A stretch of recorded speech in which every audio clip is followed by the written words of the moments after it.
So I'd like to welcome you to our webinar on global mental health research. My name is Michael Pluess. I'm a professor in developmental psychology at the University of Surrey, and I'm the founder and director of the Global Mental Health Research Group. In today's webinar, we will present three recent publications or three recent analyses. They're still in the process of being published, and all these three presentations are based on the BIOPATH data. We have been involved in global mental health research for the last 10 years with this particular study.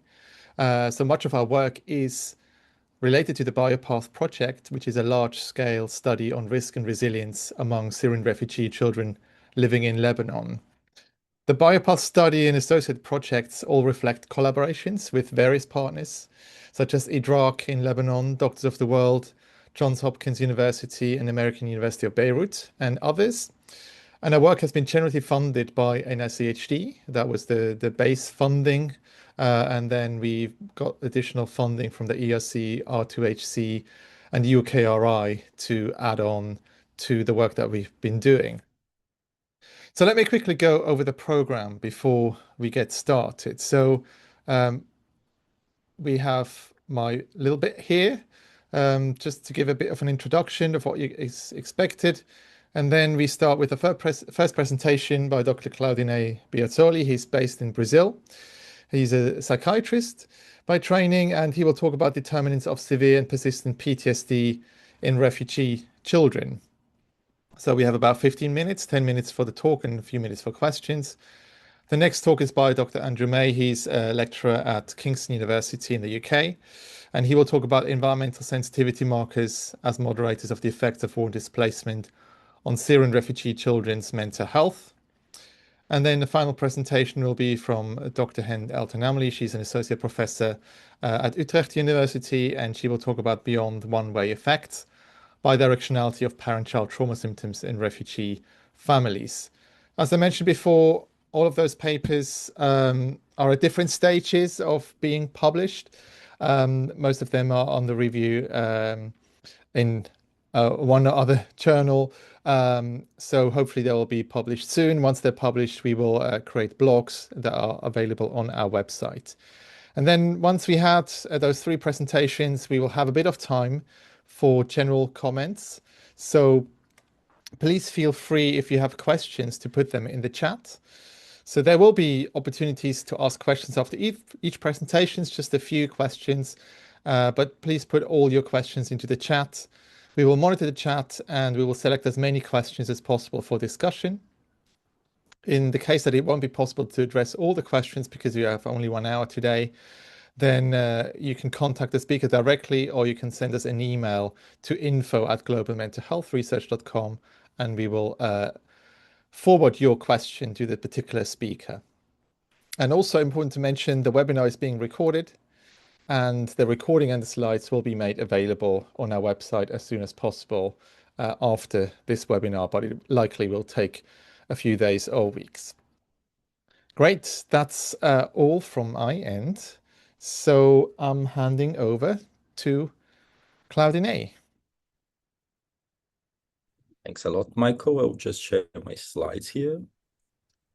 Thank you. So I'm glad to present to you some of our results on an analysis of causal predictors of persistent and severe PTSD in the BIOPATH study. So the outline for this part of the presentation, I will just tell a little bit more about the problem we are trying to address here, the findings we have with refugee children at high risk for severe and persistent PTSD, and how we discover some candidates for these causal determinants, then how we quantify the causal effects, and finally the summary and possible recommendations based on this analysis. So to date, more than approximately 50 million children are currently affected by war and displacement, and of course these children are at increased vulnerability for a lot of mental health problems related to war exposure and the living conditions, particularly in humanitarian settings.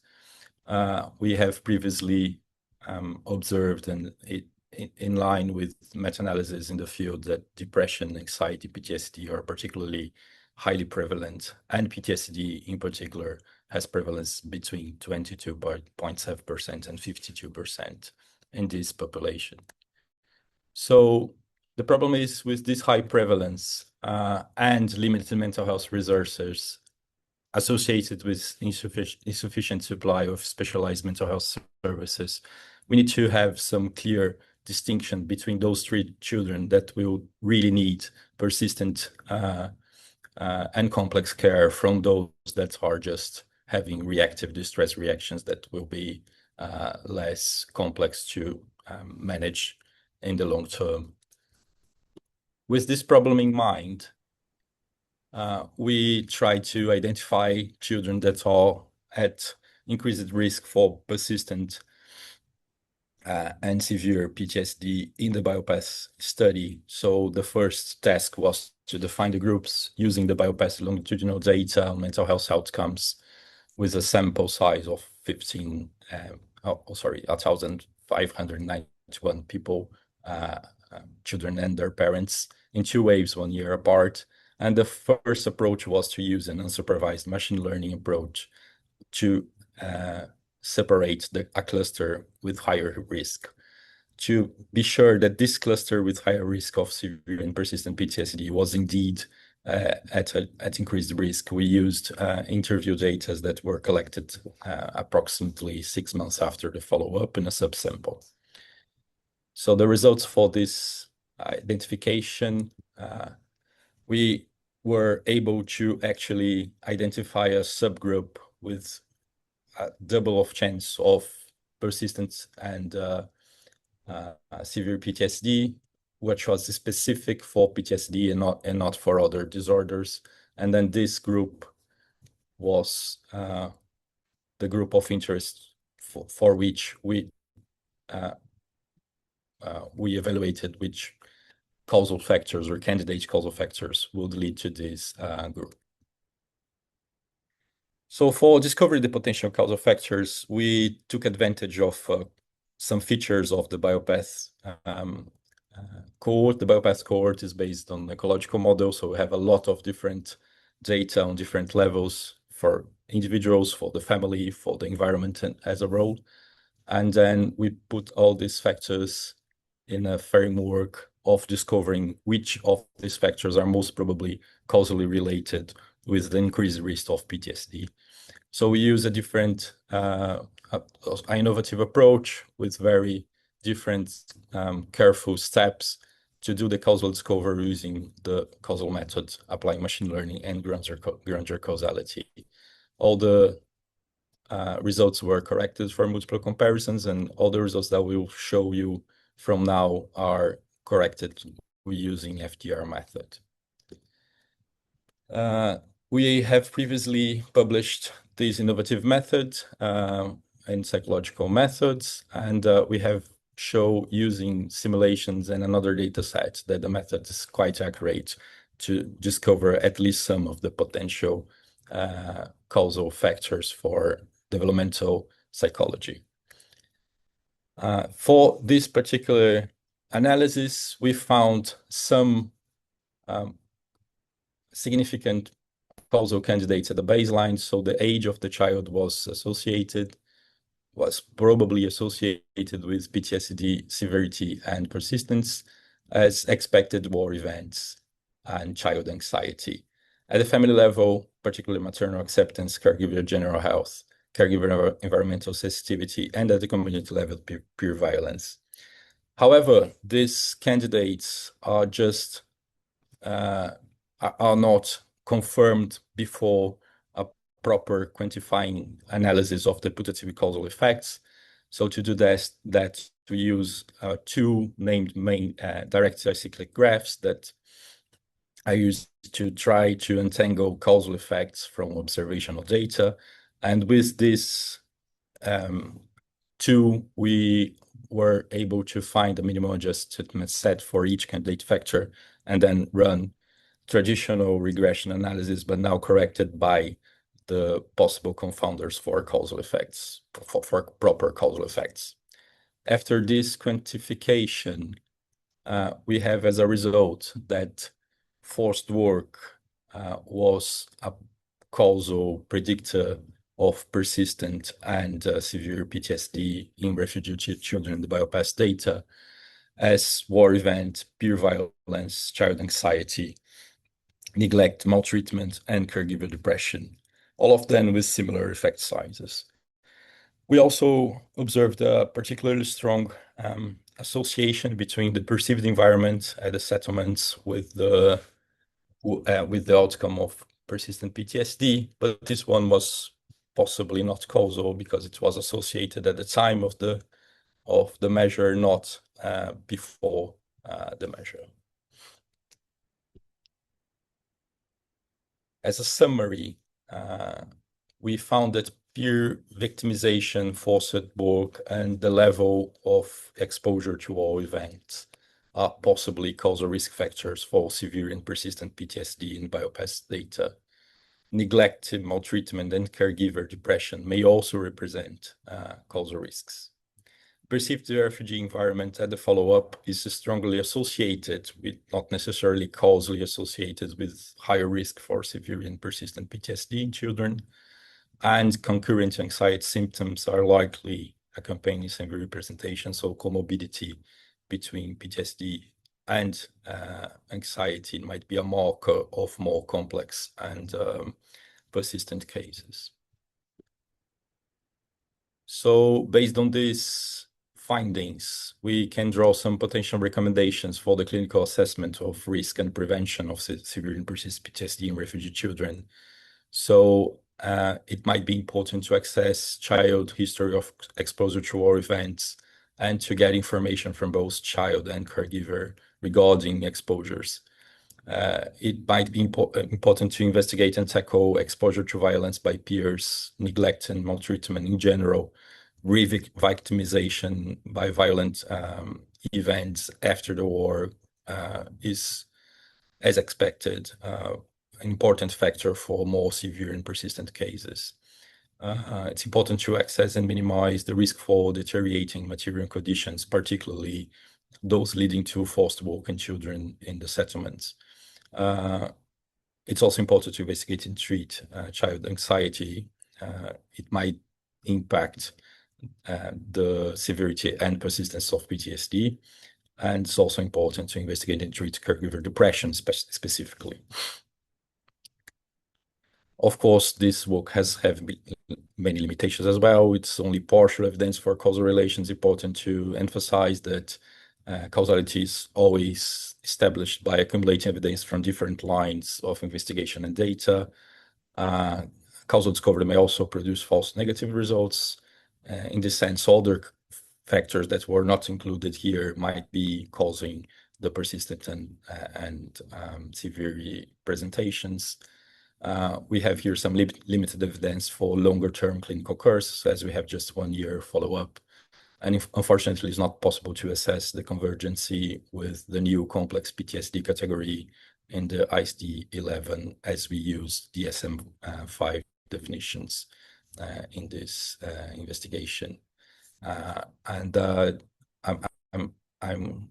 would like to acknowledge Maggie Actions that sponsored this results. Thank you so much. And I'm open to questions.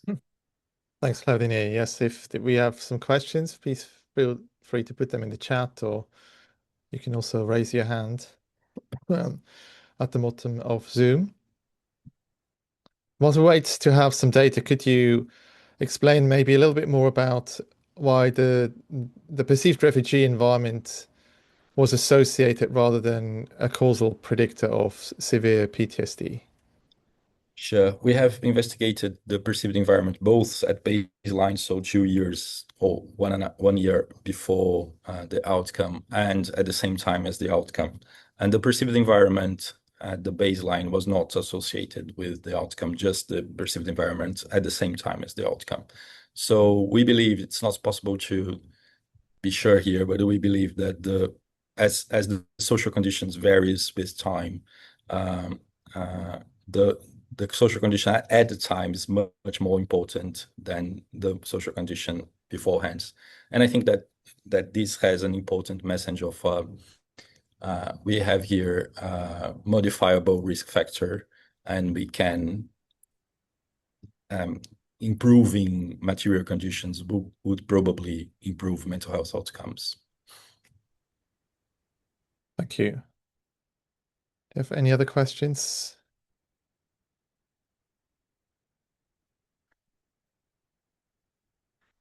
Maybe you could tell us a little bit more about the complex or the severe PTSD and how you operationalized that, and how, because in our sample we have a prevalence rate of PTSD applying clinical interviews and then cutoffs of about 36%. Obviously, you've now focused on more severe presentations of PTSD. Maybe you can tell us a little bit more about that. Perfect. This operationalization is actually difficult, so we use different methods to be sure that we are catching the people with increased risk for this more severe and persistent presentation. So we took advantage of the longitudinal characteristics of the data. So we look at the trajectories of PTSD symptoms between baseline, follow-up, and then the interview, and only those children that scored high at PTSD measures at the baseline and also at the follow-up were included. And we use machine learning methods and more direct definitions as well, using thresholds on the symptoms. And both approaches have the same result. So we have some evidence for that these effects are robust, independent of the way that we defined which children were at risk. But it was quite obvious by the machine learning that there is a group that is at increased risk compared with other children that also have PTSD scoring high, but are not persisting over time. Yeah. Great, thank you. And then there's one question that came in, that what role does the sex of the child play? Did you look at gender differences as well as age? Yeah, fantastic. Great question. There is some difference in the sex of the children. So forced work is more important than in the boys. The girls have more associations actually with forced marriage. This is from other analysis, but we will also analyze further to see better the effects of gender violence here. And the age is also interesting because it appears as a candidate for a causal factor, but it's not in the quantification part. It not came out as an important associated with this specific outcome of severe PTSD. But we know that there is an association with different mental health problems in this particular data set, but not for this particular outcome. Great, thank you. I think we have to move on. So, but Claudinei, if you may want to look at the questions in the chat and see whether you can respond to those. Sure, Let's move to Andrew May. Great. Hello and good afternoon, everyone. So I'm looking forward to sharing with you some of the research that myself and my co-authors have been doing on environmental sensitivity markers as moderators of the effects of war and displacement on Syrian refugee children's mental health. So as we've been witnessing throughout this webinar, children, who make up approximately 40% of all refugees globally, are at a significantly heightened risk of both, or rather of numerous health and behavioral problems as a result of the substantial trauma and the toxic stress they're forced to endure during their time as refugees. However, through extensive empirical research, we know that there are many external factors that can mitigate some of the risk that these children face. So, for example, parental warmth, family connectedness, peer support, and various community factors in both schools and local neighborhoods can help to buffer children against adversity and help to maintain them on decent developmental trajectories.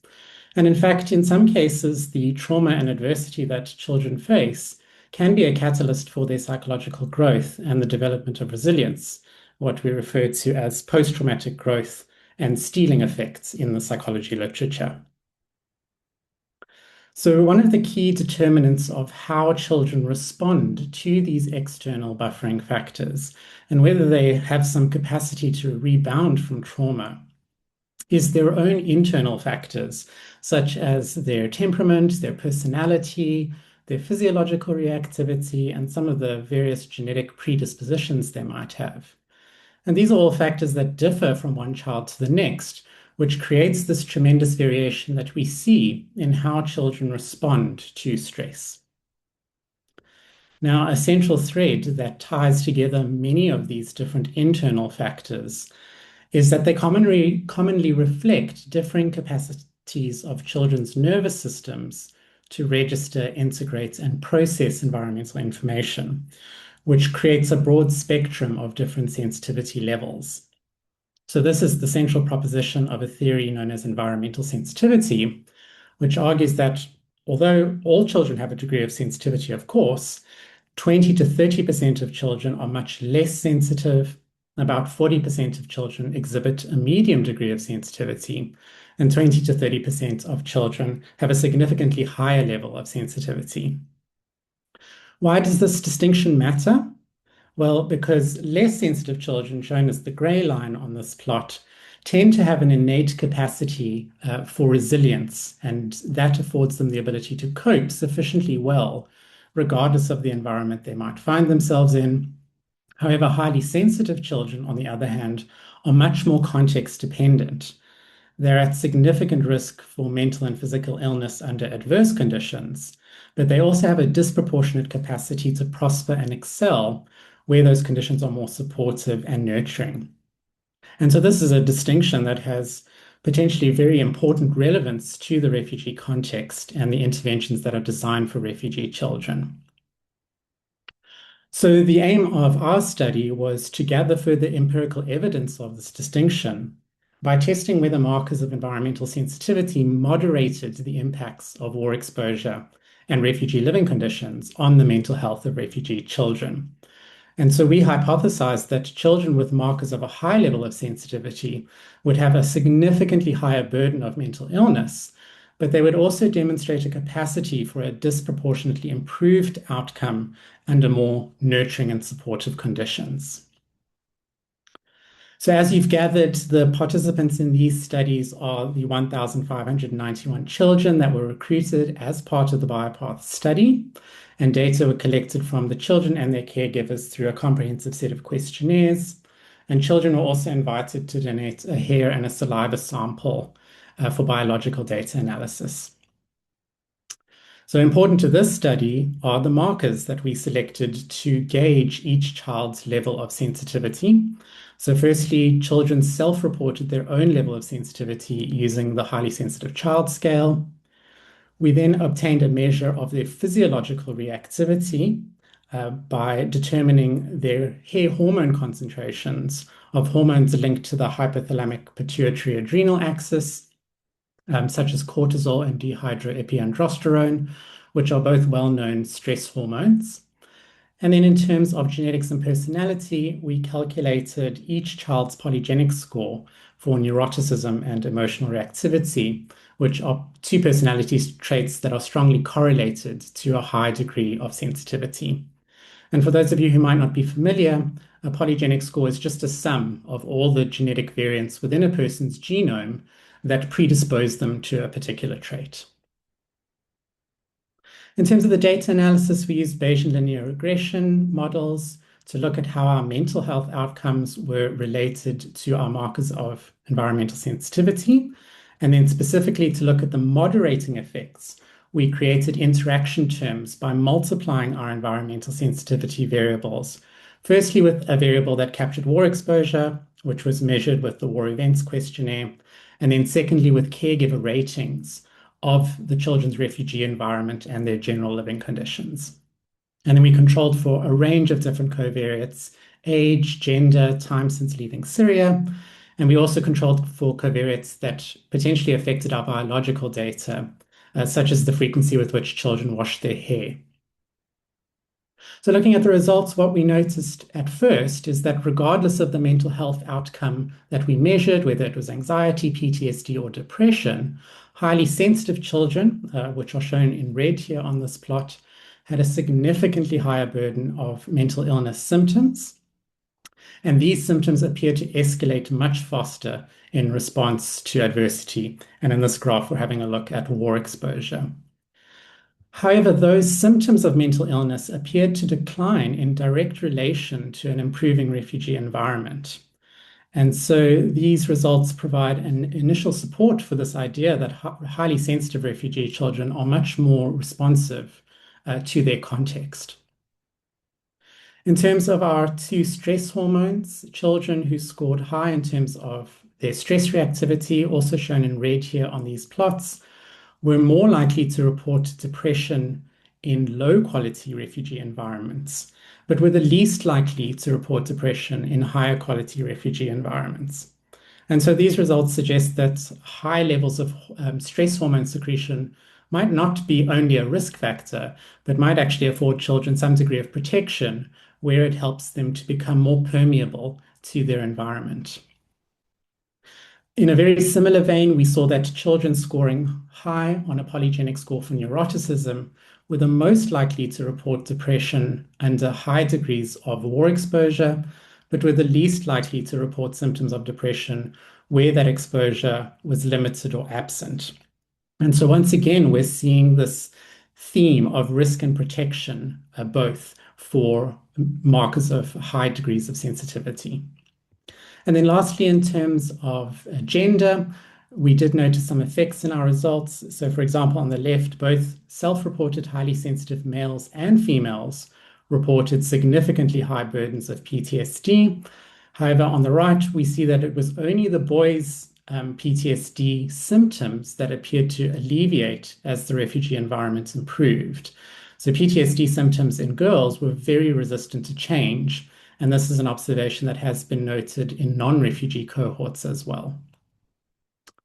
So on balance, our results seem to suggest that markers that predict high levels of environmental sensitivity in children do place them at increased risk for mental illness in adverse contexts, but also render them more receptive to higher quality supportive environments, to the point where they may even be protected against mental illness compared to less sensitive children. We also found in our results a reiteration of well-established differences in how mental illness is experienced as a function of gender. And these are clearly differences that are well established by early childhood. So these findings, of course, have very important implications. Firstly, they demonstrate that internal individual differences in environmental sensitivity can meaningfully change how children experience and are impacted by both adversity and support. And of course, this means that going forward, policy and intervention could stand to be improved by taking better acknowledgements of these different sensitivity levels within children, in addition to more observable differences such as gender.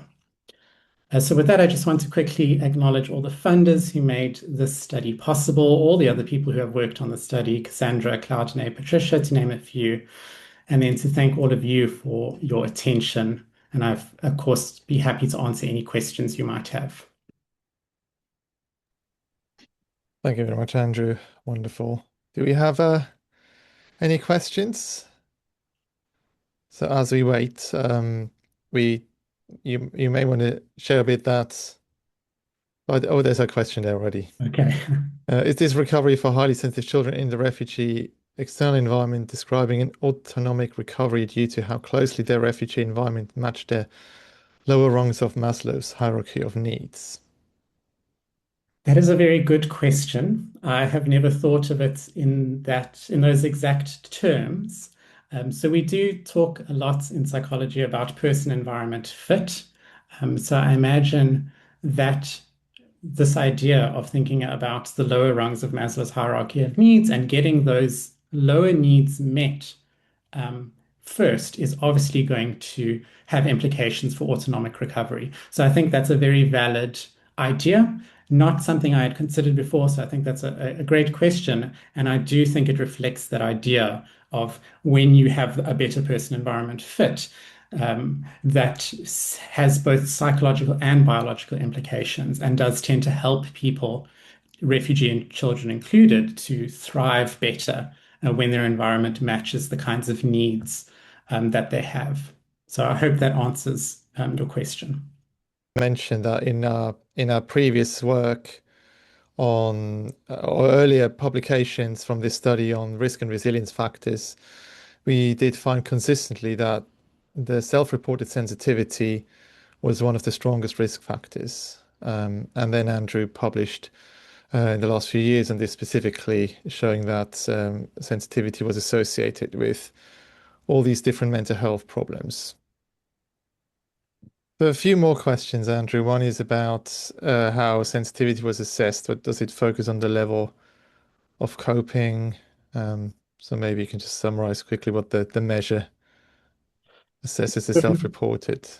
Yes. So this is just about how sensitivity was measured, right? So I think in the first instance, like I said, it was self-reported by children. So there is a well-validated scale called the Highly Sensitive Child Scale, and that really measures both how responsive children are to their environmental context, and sort of to what extent their propensity to overwhelm. So looking, that's the information that instrument is trying to capture, trying to get a general sense of how reactive children's nervous systems are in response to their environmental conditions.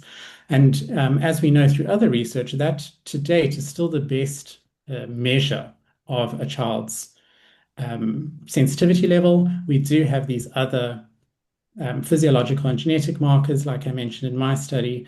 They are not as good at capturing these sensitivity differences, but they are good enough proxies to get a suggestion of the differing sensitivity levels within children. And so that's why we try and use a combination of both psychological report, sort of boosted by the biological variables as well to help. Thanks. There's some other questions that are more, I think, more general regarding the study. I'm happy to take those. So, were there any families that refused to give samples of hair and saliva? There were, but when we recruited families for participation in the study, we obviously told them what the study involves and that it involves hair samples and saliva.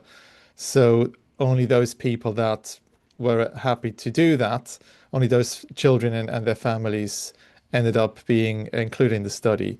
From all the people that we approached, about 70% agreed to participate in the study. So there are some people that were not comfortable with that and decided not to get involved in the study. But all the ones that eventually joined the study, for most of them, we do have those measures, and we did not experience any problems with those samples. But a lot of work went into this to do this to the highest ethical standard. There's another question about were any children who are autistic or ADHD picked up with the highly sensitive children's scale. We don't have information on autism or ADHD of these children. Potentially ADHD we could get at with some of the items that we have, but we don't have any. Those would not be diagnostic. It doesn't have the diagnostic power to do so. So we don't really have that information, unfortunately. And we have to move on. So if you have further questions, please put them in the chat, and Andrew will try to respond to them during the next talk. And I'd like to invite Hend to share her slides.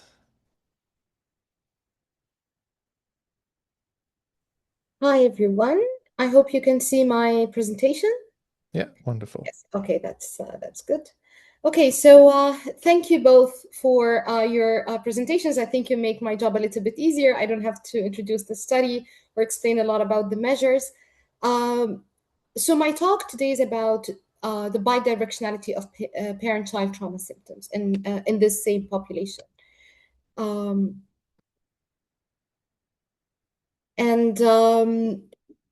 to start off, so the prevalence rates of PTSD in adult samples from review studies, it's somewhere between around 30 to 40%. And with children, it ranges from 20% to 75%. So these are way beyond what we would expect in a normally developing population. Also that has encountered trauma, these numbers are just way more prevalent. And the current idea, the way that we envision how war and displacement shape child adjustment is through family processes. So we think that war-related trauma in a way influences children's internalizing and externalizing problems, in part through influencing parenting behavior, but also through parental mental health. So, for example, parents can become a bit more controlling in such settings, adopt more harsh discipline, not because they're bad people, but because they don't have the mental capacity anymore, but also reduced warmth. And that can show itself in elevated anxiety, depression, and PTSD symptoms in children, but also more aggression and conduct problems. The same holds true for parental mental health, such as PTSD, depression, and elevated stress levels. These can also cast their effects on children through modeling behavior, but also through parents being extra stressed. The idea is that the research on trauma in the family up until this point is primarily dominated by two main lines of research, or two main thinking patterns. So one comes from the intergenerational direction, where the trauma in, such as the Holocaust survivors, for example, where you would think that the grandparent has experienced the trauma firsthand, told the children about it, who are now probably in our age bracket, who then gave it over to their children. And then there's another line of research which comes from war veterans, where a parent gets deployed, let's say in Iraq, they see horrendous things, or they themselves engage in something, and then they come back to the family and then they share what has happened to them. And in both these situations, the underlying idea is that trauma is contagious. So it comes from this vicarious traumatization perspective, right? This standpoint that one partner's or one family member's exposure to something through narration or through living with that person, other family members can actually get infected with that, with some of those symptoms. But that leaves a blind spot, and that blind spot is evident in refugee populations. But I don't think it's even it's not something that's monopolized by the refugee population, right? It's when trauma is shared. You can think about a car accident where the entire family is there. You can think about someone who tries to break into your house, and then the parents and the children are there. So the trauma is shared. And what happens here is that you can, from the literature on war refugees, for example, there was this woman who, so the way that children would depict their trauma can be very different from the way that adults would process the trauma. So a child can reenact their trauma. It could be in play, it could be in drawing and painting. So very young children often do that. And then what they play with, or what they do. So there was this story in the literature where this little child was playing, and then they had the doll rape another doll. And that child was actually depicting the mother who was being raped as part of a war crime in front of their own eyes. So imagine the mother sitting there, not only seeing that her own child is traumatized and depicting that scene, but she herself is the one who's being depicted in that. So so the idea is that children also shape the well-being of their parents in that situation. And from developmental psychology, we have this idea that children are active agents in their environments. So while parents create the environment in which children live, children respond in ways that influence the way their parents react to them. So for example, we know that parental anxiety predicts later depression in children. But we also know that children's depression and anxiety predict later depression in parents. So children shape the environment in which they grow up in. And one way to understand this is through the shared environment. So they experience the same things together, but also through genetics. So some of the traits that Andrew has been describing, such as emotional reactivity, for example, these are things that tend to run in families. But also we know from adoption studies that sometimes a non-biological child who has a depressed mother then has a higher likelihood of developing depression themselves, which means that the shared environment, regardless of the genetic risks, has its own influence on how the children grow up. So the idea is that when trauma is shared, there is the biological risk that both of them are more likely to exhibit the certain mental health problem because of but also there is the shared environment bit, right? So parents and children suffer twice in that situation. Once due to the direct exposure, and second, due to living with a traumatized parent or child. So we had these 3 research questions. So do child symptoms predict later parental symptoms? Also, do parental PTSD symptoms predict later child PTSD symptoms? And is this bidirectionality moderated by heightened sensitivity, much like Andrew just explained, but also at age and gender? Methods, this data comes from, I will not elaborate on this, but then again from the BIOPATH studies. And for the analysis, we ran actor-partner interdependence models, which basically controls for each person's time 1 symptoms and test cross-legged partner effects. And then we ran moderation by highly sensitive person, whether child or parent, age and gender. So we measured the PTSD symptoms again according to the DSM-5 criteria, both for parents and children. We measured the highly sensitive person for the adults and the children. And I will not elaborate on how this was measured because I think Andrew elaborated on that extensively. So basically, like you would expect, the best predictor of parental PTSD symptoms at wave 2 is their own symptoms at wave 1. And child's PTSD symptoms also at wave 2 were very highly correlated with their own symptoms at wave 1. What we found was that parental symptoms at wave 1 were marginally predicting of child symptoms at wave 2, controlling for child symptoms at wave 1. The interesting thing is that the child symptoms at wave 1 were predictive of parental symptoms at wave 2, controlling for parents' own symptoms at wave 1. And usually, why I say this is interesting is because in the field, we usually think of the parent influencing the child more so than the child influencing the parent. Parental environmental sensitivity nor child sensitivity, both of them were not significant moderators of those effects, and neither was age or gender. So basically, we have child to parent effects. These were significant, and we had marginally significant parent to child effects. So children's symptoms influence parents more strongly than the reverse. And again, none of the moderators, whether sensitivity by parent or by child, were significant, nor age, nor gender. So a bit of insight why my children influence parents more than the other way around. I think for one part, children are dependent on their parents to manage their distress.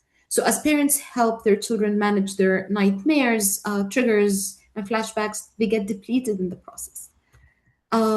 But also an interesting phenomenon can be the reduced parental self-efficacy. So again, going back to that picture of the mother seeing her child reenact in their play the rape scene, the guilt that the mother might be experiencing or feeling, that she's blaming herself because she could not protect her child from the traumatic event. I'm not saying that she's responsible for that, but I mean, the way that your mind can have you see it so she can actually be attributing the child's symptom to her own inaction. I should have acted better to protect myself from that horrific event, but also to prevent my child from having seen that. And we know that people who experience a lot of guilt tend to engage in maladaptive emotion regulation that can be marked by emotional suppression, for example. So it could be that in these contexts, parents are suppressing their own emotions, which apparently is helpful for the children because it's preventing the children from depicting more PTSD 1 year later, given their parents' symptoms. But again, is that it's helpful for the kids, of course, but I'm not sure if it's adaptive for the parents themselves. And then the lack of safety in the refugee environment can actually be robbing parents and robbing the children of the safety that they need to recover. So a common premise in the trauma literature is that you need to establish safety before you can actually process the trauma and recover. And the very depleted nature of the environments that these families were living in might be contributing to the sustaining of those symptoms. Again, relational PTSD dynamic, which is a term that was coined early in the century, about those symptoms being a dyadic relationship. I think this is one of the first tests of that relational PTSD dynamic in a refugee population. And we show here that the children are the drivers of the symptoms more so than the parents. So basically, PTSD symptoms in refugee parent-child dyads are bidirectionally linked over time. Child-to-parent transmission is significant, while parent-to-child is marginal. So bidirectionality is asymmetric. The effects hold above and beyond each person's own baseline, and the pattern is not moderated by sensitivity, age, or gender. A few takeaways for theory. This challenges the dominant unidirectional model in trauma research, which looks at the parent as the pivotal angle of intervention as well.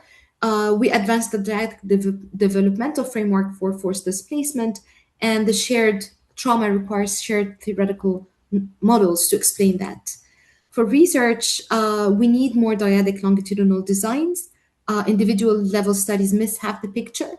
We need to assess both parents and children simultaneously and to explore different mechanisms. Why do children influence the parents more than the other way around? Current refugee mental health programs still largely treats parents and children separately, but this data suggests that that's not enough. And the research repeatedly shows that focusing on the individual without paying attention to their context falls short of addressing the problems that these families grapple with. Thank you to my co-authors as well on this work, and of course to all the families that have made it possible. Thank you. Wonderful. Thanks a lot, Hend. If people have any questions, please put them in the chat. So there's one question: were the positive buffering effects of community-adopted parental figures, whether incidental or not, checked against recovery rates, particularly if parents were negatively influencing the child's recovery? Don't think we have data on community-adopted parental figures, so yeah, and they were primarily mothers, right? I think 83%. Yes, the only one caregiver per family was involved in the study, and in the majority of the families, that was the mother. Yeah. Maybe just important to mention as well that in pretty much all of our analyses that we've done and the many papers that we published on this study, we consistently find that the current living context is more strongly associated with mental health of the children than the war exposure. So even though we think of refugee children as mostly being sort of victims of the war that they experience, and obviously these are very traumatic experiences, it seems to be the current condition that they're living in that seem to have the strongest impact on their mental health, as well as the mental health of their parents. And the parents are part of that context. So that's really important. Do we have any other questions?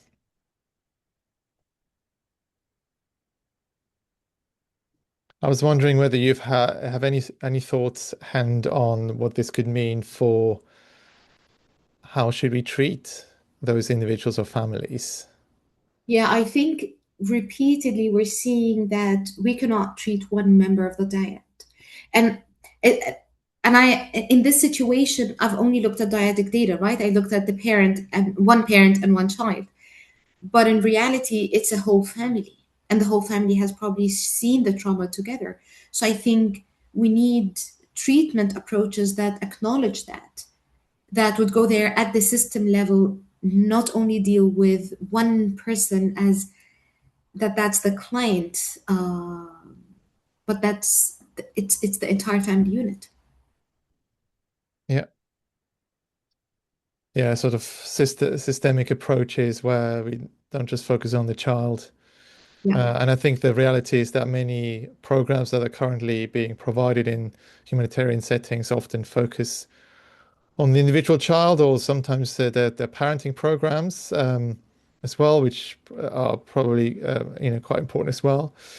But we do find consistently that the parents, they have been traumatized by the war. And if they struggle with their mental health, it's more difficult for them to provide a supportive environment for their children. So it all sort of works together, and we've seen those bidirectional effects consistently in our study. So yeah, a really, really important point. We're coming to the end of our short webinar. So thanks everyone for joining us. I would like to just highlight some of the resources that we have available. So we have a website that is globalmentalhealthresearch.com. So I recommend you have a look at that. Within that, we provide information on the BIOPATH study and any of the other studies associated with that. But we also put a lot of effort into creating blogs that are summarizing our research results in an accessible way, without complicated statistics and complicated words. So hopefully those blogs will help you to get a quick understanding of what we found. We also have a newsletter, and also recently we set up a LinkedIn page. So let me quickly put that in the chat. Please follow us on LinkedIn as well. We usually communicate through LinkedIn, and then our newsletter. Our newsletter will be sent out around once per month, so it's not, you don't get bombarded with information. You can also sign up for free membership to get access to information on the BIOPATH data and explore the potential to access data for collaboration. So we are happy to collaborate with people, and we have various collaborations ongoing with people working on that data. There's lots of data that still needs to be looked at. The webinar has been recorded, and we will make the recording and slides available as soon as possible, and we'll let you know about that in the newsletter and through LinkedIn. I would like to thank all the presenters, as well as the team behind the website and all the different projects, as well as the study participants. If there are no further questions, then we would be at the end, and we will let you know as soon as possible as the recording is available. We will share the slides as much as we can.